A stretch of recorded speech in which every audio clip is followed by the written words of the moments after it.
오늘 저는 여러분과 함께 값싼 은혜냐, 값 없는 은혜냐, 이 제목으로 말씀을 나누고자 합니다. 제가 최근 성회를 인도한 스위스에서 저희 집회에 참석했던 스위스 목사 한 분이 염려에 꽉 들어찬 편지 한 통을 제게 보냈습니다. 그 내용인즉 제가 너무 값싼 복음을 전파하고 있다는 것입니다. 설교 후 회개할 사람 앞으로 나오라고 불러낸 이후 회개와 신앙 고백을 시킨 후에 이제는 여러분이 구원을 받았습니다 하고 제가 말하고 여러분은 이제 오늘부터 천국 시민이 되었다고 말하는 것이 그에게는 크게 마음에 거슬린다는 것입니다. 그런 생각하기를 참으로 구원을 받기 위해서는 깊은 통회와 자복과 자기를 부인하는 고난의 과정을 겪어야만 되는 것이지 제가 복음 전하는 것처럼 그렇게 값싼 구원은 있을 수가 없다고 그러한 항의의 편지를 제게 보내왔습니다. 그분의 말은 대단히 설득력이 있는 말같이 들립니다. 그러나 그것은 구원에 대한 인간적인 개념이지 성경이 가르치는 진리는 아닙니다. 성경은 구원에는 그 어떤 인간적인 노력이나 행위를 대가로 지불할 수 없음을 명확히 강조하고 있습니다. 성경이 가르치는 구원은 전적인 주님의 은혜요 선물이요 값이 싸고 값이 비싼 것이 있는 것이 아니라 값싼 구원도 없고 값비싼 구원도 없고 값 없는 구원만이 있다는 것을 성경은 가르쳐주고 있는 것입니다. 그러므로 구원은 값을 정할 수가 없다는 사실을 우리 알아야 됩니다. 하나님이 주시는 구원을 값싼 구원이다, 값비싼 구원이다 이렇게 값을 가지고 논란하는 것은 그리스도 예수의 십자가를 모욕되게 하는 것입니다. 하나님이 우리 구원을 위해서 지불한 대가가 너무나 엄청나게 크기 때문에 인간적인 척도로서 값이 싸다, 값이 비싸다 그렇게 논란할 수조차 없습니다. 엄청난 귀한 구원이기 때문에 하나님은 값없이 우리에게 선물로 주시는 것입니다. 저는 그 사실을 여러분에게 오늘 분명하게 증명해 드리고자 합니다. 첫째로 예수님이 가늠하다가 현장에 잡힌 여인에 대한 용서를 우리가 한번 알아봐야 되겠습니다. 어느 이런 새벽에 예수께서 성전에서 복음을 전가하고 있었습니다. 이런 새벽인데도 예수님이 계신 곳에는 구름대같이 사람들이 모였었습니다. 예수님은 그 사람들 사이에 둘러싸여 천국 복음을 전가하고 사람들은 말씀의 산매 속에 빠져 있었습니다. 그런데 모세의 제자들인 바리새 교인, 사두개 교인, 율법사들이 가늠하다가 현장에 잡힌 여자를 끌고 옵니다. 여자는 울고 얼굴이 퉁퉁 붓고 이 모세의 제자들은 이 여자를 발길로 차고 욕을 하고 옷매무새는 흐트러지고 머리도 흐트러졌으며 신발은 벗겨져 상처 입은 이 여인을 개처럼 끌고 와서 군중에 둘러싸인 예수 그리스도 앞에 무릎을 꿇게 하시고 그러고는 예수께 질문했습니다. 주여, 이 사람이 가늠하다가 현장에서 잡혔습니다. 모세는 이런 여자는 돌로 쳐서 죽이라고 했는데 당신은 이 여자에 대해서 어떻게 말합니까? 이 위선자들 보십시오. 정말 모세의 율법대로 행한다면 예수 앞에 끌고 오지 말고 그 자리에서 현장에 돌을 쳐서 직결 처분을 할 것이지 예수께 왜 끌고 왔습니까? 이는 예수님을 시험하기 위해서 그렇게 한 것입니다. 그러자 예수님은 허리를 숙여서 손가락으로 글을 쓰기 시작했습니다. 성경에는 무슨 글을 썼다고는 말하지 않지만 저희 추측으로는 모세의 제자들이 이 여자를 모세의 율법에 의해서 심판해달라고 하기 때문에 예수님이 십계명을 적었다고 생각을 합니다. 이 사람들이 계속 재촉을 합니다. 당신은 어떻게 하겠습니까? 그때 예수님께서 허리를 펴서 거기에 있는 큰 자와 작은 자의 눈을 꿰뚫어지게 보시고 난다. 너희 중에 죄 없는 자가 이 여자에게 먼저 돌로서 쳐라. 그렇게 하시고 허리를 굽혀서 손가락으로 글을 써갑니다. 무슨 글을 썼다는 내용은 없지만 저는 또 추측을 합니다. 예수님의 손가락이 글을 써가는 대목마다 그곳에 있는 바리새교인, 사두개인, 율법사들, 모세의 제자들, 이 여자를 심판하는 사람들의 감추인 죄악이 백일천하에 드러나기 시작했다고 생각합니다. 그렇기 때문에 거기에서 큰 자로부터 작은 자까지 모두 다 돌을 버려두고 몽둥이를 버려두고 총총걸음으로 다 사라져버리고 말았어요. 한참 만에 예수님이 허리를 들어보니 아무도 없습니다. 그곳에는 흩어진 몽둥이와 이리저리 어지럽게 흩어져 있는 돌멩이밖에 없었습니다. 예수님께서 이 여자에게 말했습니다. 여자야, 고개를 들라. 공포와 불안에 떨면서 눈물에 더러워진 얼굴을 가지고 이 여자는 고개를 들어 예수님을 쳐다보았습니다. 예수님께서 여자여, 너를 정죄하는 자가 있느냐? 오른쪽을 살펴보았습니다. 아무도 없어요. 왼편을 살펴보았습니다. 아무도 없습니다. 뒤를 돌아보았습니다. 아무도 없습니다. 이 여자는 당황했습니다. 그런 예수님을 보고 주여, 나를 정죄한 자들이 다 사라졌습니다. 예수님이 고개를 끄덕이시고 이 여자를 보시고 하신 말씀이 나도 너를 정죄하지 않으니 가서 다시 죄를 범치 마라. 이 여자는 너무나 놀랐습니다. 이제는 필연적으로 죽었다고 생각했는데 예수님 앞에 나오니 자기를 정죄하는 자들이 다 도망을 치고 예수님조차도 정죄하지 아니한다고 했습니다. 돌아가서 다시 죄를 범치 말라 했습니다. 그는 죽었다가 살아났습니다. 그는 일어나서 예수께 큰절하고 그 다음에는 총총걸음으로 자기의 집을 향해서 도망을 쳤습니다.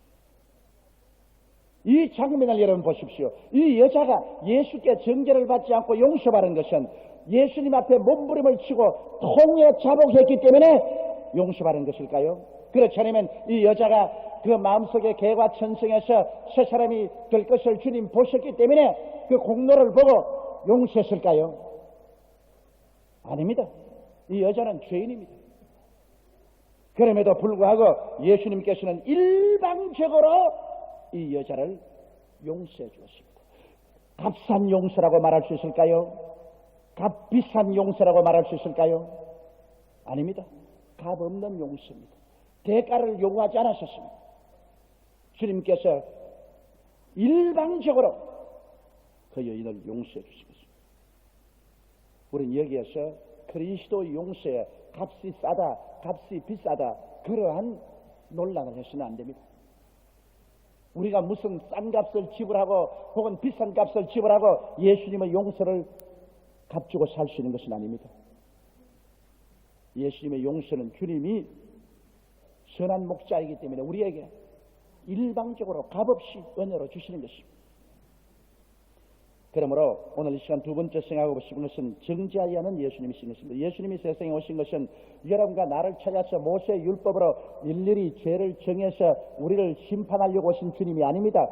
정죄하려고 오신 것이 아니라 주님은 우리를 구원하기 위해서 오신 것입니다. 그렇기 때문에 예수 그리스도는 우리의 제물이 되셔서 십자가에서 죽기 위해서 오신 것입니다. 여러분, 구약시대는 죄를 지으면 죄를 지은 사람마다 짐승을 끌고 와서 성전 회막문 앞에 오면 제사장 앞에서 그 짐승 위에 손을 얹고 자기의 죄를 다 고백하면 짐승이 그 죄를 걸머쥐고 대신 죽습니다. 제사장이 칼을 들어 짐승의 목을 따면 짐승이 안 죽겠다고 부둥대고 피거품이 목에서 솟구치 올라오고 선지피가 넘쳐납니다. 그러면 그걸 양푼에 담아가지고서 그것을 놋제단 위에 뿌리면서 죄를 용서해 준 것입니다. 그러나 그 짐승의 피로서 죄 용서함 받는 것은 그때 지은 그 죄에 한한 것이지 또 다른 죄를 지으면 또다시 짐승을 가지고 와서 또 동일한 제사를 지내야 했습니다.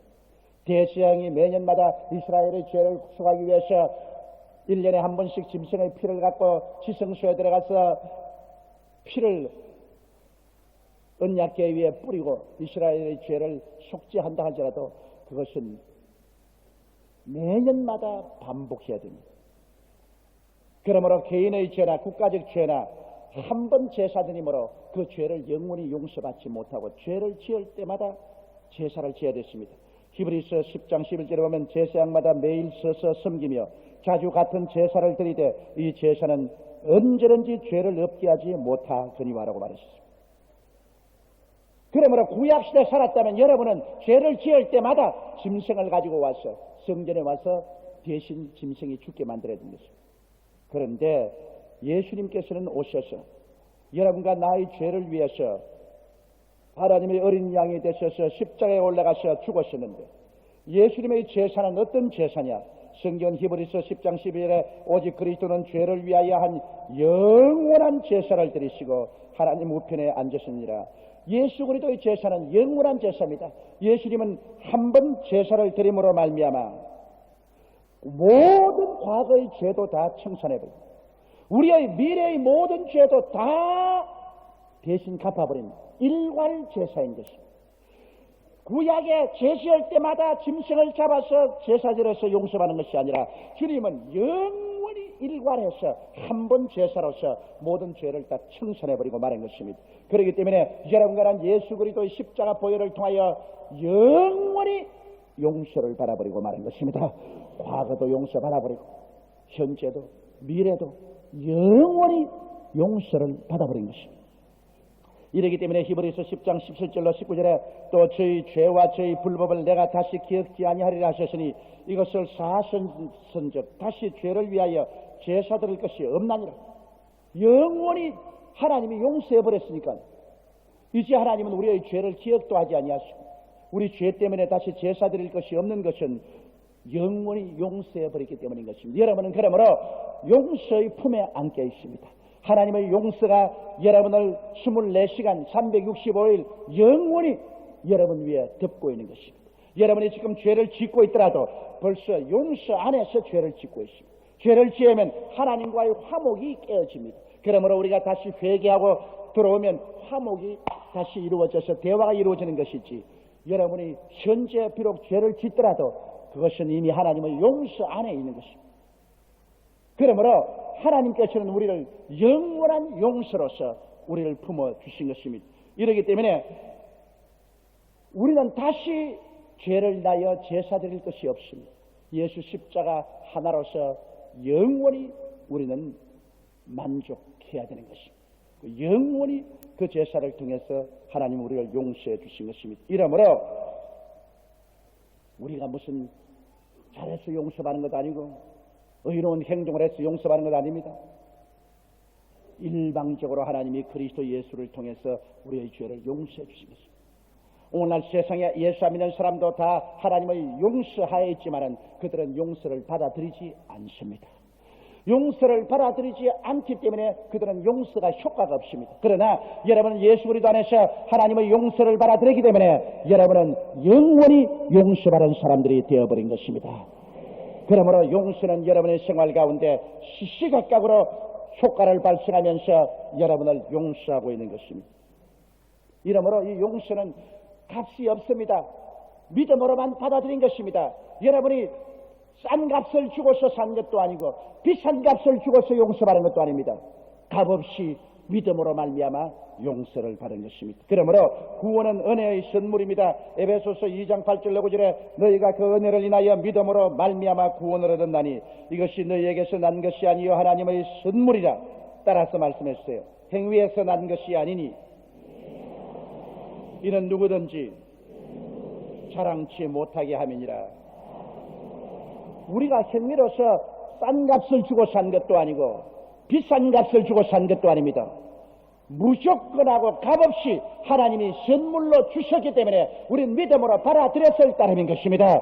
그러므로 죄인도 믿음으로 용서를 받고 의인도 믿음으로 용서를 받고 동양인도 서양인도 남녀 노유 빈부 귀처 날 것 없이 예수를 믿음으로 말미암아 값없이 우리 일생의 죄가 다 용서를 받아버리고 말한 것입니다. 그러므로 우리는 예수 안에서 평생 동안 용서받은 의인으로서 예수 그리스도 이름을 가지고 아버지 앞에 담대하게 나갈 수가 있는 것입니다. 여러분은 오늘 죄인이 아닙니다. 여러분은 모두 다 예수를 믿음으로 용서받은 의인들이 되었습니다. 옆에 있는 두 사람이 있으니까 당신은 용서받은 의인입니다. 그렇게 말씀을 했습니다. 우리는 이제 의인으로서 예수 이름을 의지하고 하나님 앞에 설 때 부끄럼 없이 설 수가 있게 된 것이니 이 얼마나 놀라운 일인 것입니까? 그리고 우리가 이제 의인이 된 것은 믿음으로 되었지, 싼 값이나 비싼 값을 지불하고 행위로 된 것은 아닙니다. 갈라디아서 3장 3절로 9절에 너희가 이같이 어리석었냐? 성경으로 시작하였다가 이제는 육체로 마치겠느냐? 너희가 이같이 많은 괴로움을 헛되이 바라느냐? 과연 헛되냐? 너희에게 성령을 주시고 너희 가운데서 능력을 행하시는 이 일이 율법의 행위에서냐? 듣고 믿음에서냐? 아브라함이 하나님을 믿음에 이것을 그에게 의로 정하셨다 함과 같으니라. 그런즉 믿음으로 말미암는 자들은 아브라함의 아들인 줄 알지어다. 또 하나님이 이방을 믿음으로 말미암아 의로 정하실 것을 성경이 미리 알고 먼저 아브라함에게 복음을 전하되 모든 이방이 너를 인하여 복을 받으리라 하였으니 그러므로 믿음으로 말미암은 자는 믿음이 있는 아브라함과 함께 복을 받느니라. 율법의 행위 때문에 하나님께서 여러분에게 성령 주신 것 아니요, 율법의 행위 때문에 하나님이 여러분을 의롭다고 정한 것은 아닙니다. 율법 행위로는 우리는 모두 다 정죄받고 형벌을 받을 수밖에 없습니다. 그러나 믿음으로 말미암아 오직 믿음으로 용서하시고 우리를 의롭다 하시고 그리고 성령을 주시고 우리 가운데 기적을 행하시고 우리 가운데 복을 주시는 것입니다. 이러므로 오늘 구원의 방법은 어떻게 할까요? 통회하고 자복하고 몸부림을 치고 가슴을 치고 고행을 하고 그 비싼 대가를 지불하고 구원에 이를까요? 그렇지 않으면 죄를 지었음에도 불구하고 못났음에도 불구하고 버림을 받아야 마땅함에도 불구하고 죄 지은 그대로 못난 그대로 빈손든 그대로 주님께 나와서 단순히 믿음으로 값없이 구원을 받을까요? 성경은 로마서 10장 9절 13절에 이렇게 말했습니다. 내가 만일 내 입으로 예수를 주로 시인하며 또 하나님께서 그를 죽은 자 가운데서 살리신 것을 내 마음에 믿으면 구원을 얻으리니 사람이 마음으로 믿어 의에 이르고 입으로 시인하여 구원에 이르느니라. 성경에 이르되 누구든지 저를 믿는 자는 부끄러움을 당치 아니하리라 하니 유대인이나 헬라인이나 차별이 없음이라. 한 주께서 모든 사람의 주가 되사 저를 부른 모든 사람에게 부유하시도다. 따라 말씀했어요. 누구든지 주의 이름을 부르는 자는 구원을 얻으리라. 여기에 무슨 싼 구원이 있으며 여기에 무슨 비싼 구원이 있습니까? 여기에 오직 공짜 구원만 있는 것입니다. 할렐루야. 믿으면 하겠네. 구주 예수 믿어서 하신 일을 믿고 주께 가기만 하면 영원 삶을었네. 십자가에 달려서 예수 고난 보셨네. 나를 구원하시리 예수밖에 없네. 제가 옛날에 한국에 여러 시골에 다니면서 부흥회를 많이 인도했었습니다. 그런데 제가 언제나 시골에 가서 부흥회를 인도할 때 처음 묻는 질문이 있습니다. 여러분 오늘 저녁에 세상을 뜨시면 천당 갈 자신 있는 사람 손 들어 보십시오 하면 아무도 손을 안 들어요. 그곳에는 장로님으로부터 시작해서 권사님, 집사님, 평신도까지 아무도 손을 안 듭니다. 제가 지금도 마음속에 영역이 기억나는데 거기에 계신 권사님 한 분 보고서 내가 말했죠. 권사님, 오늘 저에게 세상 뜨시면 천당 가겠어요? 죽어봐야 알지요 뭐. 이렇게 되면 절단강산입니다. 죽어서 그때 가야 갔는지 안 갔는지 알아볼 정도 같으면 그 구원은 정말 기가 막힌 구원입니다. 그러나 예수 그리스도로 말미암아 내가 값싼 대가도 지불하지 아니하고 값비싼 대가도 지불하지 아니하고 오직 믿음으로 공짜로 영원히 용서를 받고 의롭다함을 입고 예수 그리스도를 내가 마음에 믿고 입으로 시인하면 구원을 얻게 되는 이 진리를 깨닫고 믿은 사람들은 여러분 구원은 이미 예수 믿을 때 얻어놓고 말한 것입니다. 오늘 죽어서 천당 갈 자신이 있는 분 한번 손 들어 봐주시기 바랍니다. 자신 없는 사람도 있는데 손 안 드는 사람. 여러분의 죄가 영원히 용서받는 것을 아시는 분 손들어 봐시기 바랍니다. 감사합니다. 이 인생을 살면서 이것보다 중요한 것이 없습니다. 먹고 자고 깨고 먹고 자고 깨고 돈을 아무리 많이 벌어도 그게 무슨 소용이 있습니까? 정주영 씨가 피땀을 흘려 번 돈 오늘 신문 보니까 3조 원인가 전부 자기의 사업체의 직장인들과 재란에다가 헌납하고 손 털고 그런 새로운 인생을 출발하겠다고 말을 했는데, 사람이 여러분 하루 3끼만 먹으면 되는 겁니다. 인생 한평생 살아서 손에 쥔 것이 나중에 죽음의 그 자리에 무엇이 남느냐? 아무것도 남는 것이 없어. 그러나 예수를 믿고 죄사함을 받고 의롭다함을 얻고 하나님의 자녀가 되고 천국 시민이 되고 하늘나라가 내 것이 되어 있는 사람은 인생을 사는 보람이 있게 되는 것입니다. 그러므로 사람이 온 천하를 다 얻고도 자기 목숨 하나 잃으면 무엇이 유익하리요? 사람이 자기 목숨과 무엇과 바꾸겠냐고 말씀한 것입니다. 사람은 존귀하나 깨닫지 못하면 멸망하는 짐승과 같습니다. 저희가 천년만년 이 땅에서 살 것 같이 생각합니까? 내일에 내 인생에 다시 태양이 떠오를 것이라고 보장할 수 있는 사람이 누굽니까? 보라, 지금이 은혜 받을 만할 때요. 지금이 구원의 날이다. 하나님께서 이렇게 값 없는 구원을 무조건하고 믿음으로 주실 그때 우리가 예수 믿고 구원 속에 들어가 하나님의 은혜에 감사하고 감격하여 사는 이것보다 더 귀하고 값진 것이 없습니다. 그 이외에 남는 것은 하나도 없습니다. 전도자가 말한 것처럼 헛되고 헛되니 또 헛되고 헛되며 모든 것이 헛되도다. 제 아래에 있는 모든 것이 헛되다고 말한 것입니다. 그러나 세 번째 여러분하고 생각해 보고 싶은 것은 우리가 값비싼 대가를 지불해야 될 것이 있습니다. 구원은 값없이 받지만은 그리스도 안에서 우리 영혼이 성장하는 것은 대가를 지불해야 됩니다.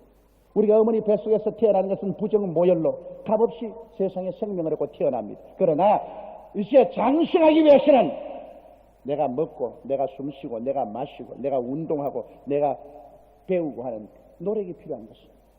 우리가 구원은 아주 값없이 받았지만은 이제는 그리스도 안에서 장성하기 위해서는 비싼 대가를 지불해야 되는 것입니다. 장성하기 위해서는 여러분 하나님 앞에 구원받고 난 다음에 나의 잘못을 통회하고 자복하는 것 마땅합니다.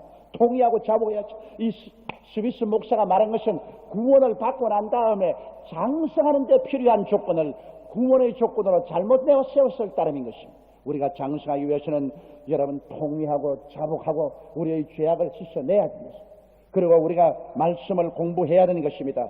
주일날 사업 문을 잡고 친구들과 놀러가자는 것 뿌리치고 교회에 나와서 말씀 듣고 말씀을 배우고 이와 같은 값을 지불해야 되는 것입니다.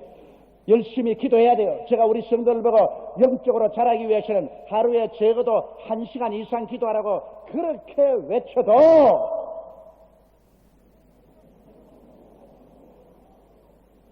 우리 집안 식구조차도 1시간 기도를 안 합니다. 답답해. 왜 여러분 1시간 이상 기도를 안 합니까? 시간이 없다고요? 세상에서 살아갈 시간은 얼마이지 많은데 내 영혼이 자라기 위해서 지불할 대가를 지불 안 하고 신앙이 자랄 것을 기대할 수 있겠습니까? 사람들이 신앙의 시험이 들고 마귀의 시험이 드는 것은 기도하지 않기 때문에 그런 것입니다. 하루 1시간 이상 기도한다면 반드시 이길 수 있습니다. 신앙이 자랍니다. 그러므로 여러분 신앙이 성장하기 위해서는 열심히 기도해야 합니다. 또 자기를 쳐서 복종시켜야 합니다. 살인하지 마라, 간음하지 마라, 도둑질하지 마라, 내 이웃을 거짓 증거하지 마라, 내 이웃을 탐하지 마라. 이와 같은 율법은 구원받는 조건은 안 됩니다만 우리가 장성하기 위해서는 우리 몸을 쳐서 복종시키고 이러한 모든 죄를 벗어버리고 자기를 십자가에 못 박고 성령을 따라가는 이런 역사가 일어나야 됩니다. 이것은 힘든 일입니다. 이것이 고난이 따라옵니다. 그러나 그렇게 함으로 우리 신앙이 자라는 것입니다. 또 성령으로 충만해야 되죠. 우리를 도와주기 위해서 와 계신 성령님을 인정하고 환영하고 모셔드리고 의지해야 됩니다. 성령은 야훼의 영이요 지혜를 주시고 총명을 주시고 모략을 주시고 재능을 주시고 야훼를 아는 지식을 주시고 야훼를 경외하는 영이신데 성령과 동의하기 위해서 항상 성령님을 모시는 이런 노력이 있어야 되고 또 믿음과 순종의 삶을 살아야 됩니다. 예수와 믿는 사람은 수평적인 인생을 삽니다. 땅만 바라보고 자기의 수단과 방법과 노력으로 살지만은 예수 믿는 사람은 수직적으로 삽니다. 하늘과 땅을 지으시고 세계와 모든 것을 지었으며 우리 인생의 일생 운명을 주장하시는 하나님과 나의 관계를 올바르게 맺음으로 우리는 사는 것입니다. 그러므로 우리는 하나님과 나의 관계를 믿음의 관계로 순종의 관계로 올바르게 맺고 살기 위해서 매일 노력하고 애써야 되는 것입니다. 예수 믿는 사람들은 믿음으로 살고 순종으로 삽니다. 예수 안 믿는 사람은 수평적인 인생을 살다가 인간의 노력과 수단과 방법이 막다른 골목에 처하면 판탄에 이르고 맙니다. 그러나 우리 주를 믿는 사람은 영원한 하나님과 우리의 관계 속에서 수직적으로 살기 때문에 우리는 절망에서 소망을 얻고 죽음에서 생명을 얻고 할 수 없다 해서 할 수 있게 되는 것입니다.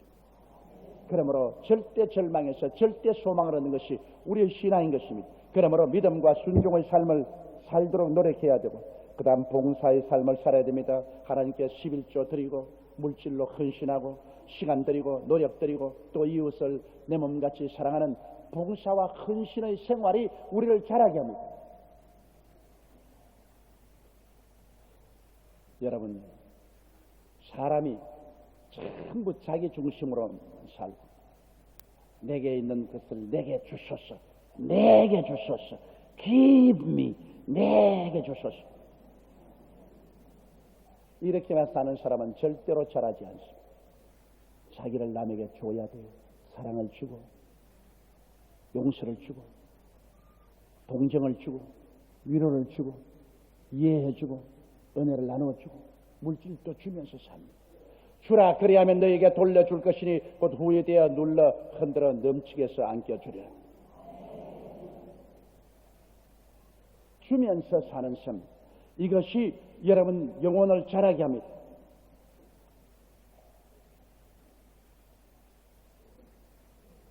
내가 이 말을 했다가 오늘 혼이 날지 안 날지 모르겠지만은 제가 우리 집 사람을 굉장히 존경하는 이유가 있습니다. 왜냐? 우리 집에서 사는 삶은 굉장히 음식을 먹든지 사는 생활이 단순하게 삽니다만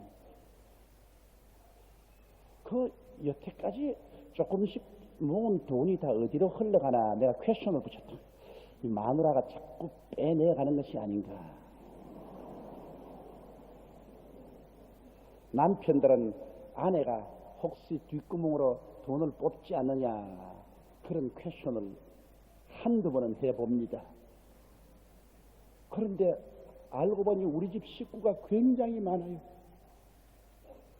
알고 보니까 우리 집 사람이 이 세상에서 버림받은 많은 할머니들을 전셋집을 구해가 얻어놓고 그 할머니들을 공양을 하고 있습니다. 수십 명을 공양을 하고 있습니다. 근데 나도 몰랐다. 나에게도 말하지 않냐고 이 할머니들에게 철저히 옷 해드리고 식사 대접하고 그리고 할머니들을 공양을 하고 있습니다. 그래서 제가 그때부터 고개가 숙어졌어요. 훌륭한 사람이구나.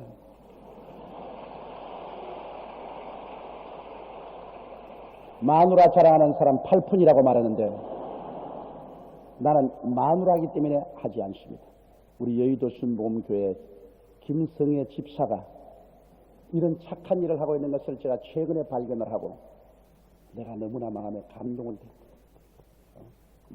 많은 노인들을 집에서 쫓겨나고 갈 데 없는 사람들을 수용하고 먹이고 돌보고 있다. 그것도 남편에게조차 감추고 하고 있다. 내가 그래서 발견하고 난 다음에 나보다 낫구나. 나보다 낫구나.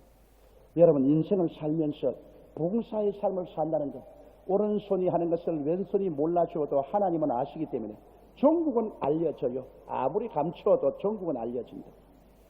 그러나 서로 나누는 삶을 살 때 우리의 영혼이 자랍니다. 내만 잘 살고 나만 행복하게 살겠다는 이기주의, 이것은 전국적으로 자기도 파멸하고 그리고 이웃도 파멸하고 마는 것입니다. 그리고 우리는 전도인의 삶을 살아야 되는 것입니다. 우리 영혼이 성장하기 위해서는 우리는 남을 위해서 눈물을 흘려 기도하고 예수 믿도록 권면하고 예수께로 손을 내밀어 이끌고, 이게 힘듭니다. 남을 한 사람 전도한다는 것이 보통 힘들지 않습니다. 그만한 정성을 기울이고 그만큼 기도하고 눈물로 호소하고 이래서 한 사람을 주께로 인도하면 하나님께서 얼마나 기뻐하시는지, 여러분 하늘나라에 멸류관에 다이아몬드가 하나 더 붙는 것입니다. 많은 사람을 의의 길로 이끈 사람은 하늘에 해와 같이 빛날 것이라고 말하는 것입니다. 그렇지 않은 사람은 달과 같이 빛날 사람도 있겠지만 기왕이야 해동내 가지 달동네 갈 필요가 있겠습니까? 이 지상에도 달동네 사는 사람은 슬프다고 그러는데 천당에 가서 영원히 달동네 살지 말고 예수 믿고 찬란하게 태양처럼 빛나는 여러분 되시기를 주의 이름으로 축원합니다. 이런 것을 통해서 여러분의 영혼이 자랍니다. 그리고 여러분의 신앙이 성숙하는 것입니다. 구원을 받는 것은 절대 은혜로 되는 것입니다. 여기에는 인간의 공로를 추어도 보태면 안 됩니다. 구원만은 값싼 구원도 없고 값비싼 구원도 없습니다. 구원은 공짜입니다. 누구든지 주의 이름을 부르는 자는 구원을 얻으리라. 너무나 하나님이 큰 값을 지불했기 때문에 우리에게 값을 매기지 않습니다. 공짜로 믿고 그 이름을 부르는 사람은 무조건 구원을 받습니다. 구원을 받고 우리 일생이 용서로 덮여지고 우리 믿음으로 의롭다함을 얻고 하나님 앞에 담대히 나갈 수 있지만은 하나님 앞에 장성한 신앙, 칭찬받는 신앙, 상급받는 신앙으로 성장하기 위해서는 여러분께서 대가를 지불하고 더 비싼 대가를 지불하고 장성한 분량에까지 이르러 하나님 앞에 영광과 칭찬을 받는 여러분이 되시기를 주의 이름으로 축원합니다. 우리 다 같이 고개 숙여 기도드리겠습니다. 전능하시고 거룩하신 하나님 아버지, 우리는 다 죄 가운데서 태어나고 죄를 먹고 마시면서 살았는데 우리 아버지 하나님이시여 우리를 구원하시되 우리의 행한 바 이로운 행위로 말미암지 아니하시고 하나님의 긍휼과 자비로 오직 믿음으로 용서받고 구원받게 만들어주신 것을 감사하옵나이다. 능마 같은 우리들이 오직 믿고 예수님 이름 부르기만 하면 구원을 주시는 아버지, 이 얼마나 놀라운 은혜입니까? 우리가 구원을 받을 수 있는 길은 이 길밖에 없사옵니다. 우리의 행위로서는 절대로 구원을 받을 수가 없사옵니다. 하나님 아버지, 이 좋은 때에 태어나서 쓸데없는 일에 분뇨하다가 영원히 버림받는 자리에 들어가지 말고 먼저 할 것 먼저 하고 나중 할 것 나중하게 도와주시옵소서. 인생에 무엇이 가장 귀중하고 중요한가를 깨달아서 그 일 먼저 하고 무엇을 먹을까 무엇을 입을까 무엇을 마실까 사는 이 옛날에도 해왔고 지금도 해오고 장차도 다 해올 있어도 좋고 없어도 좋은 이 일은 나중하게 도와주옵소서.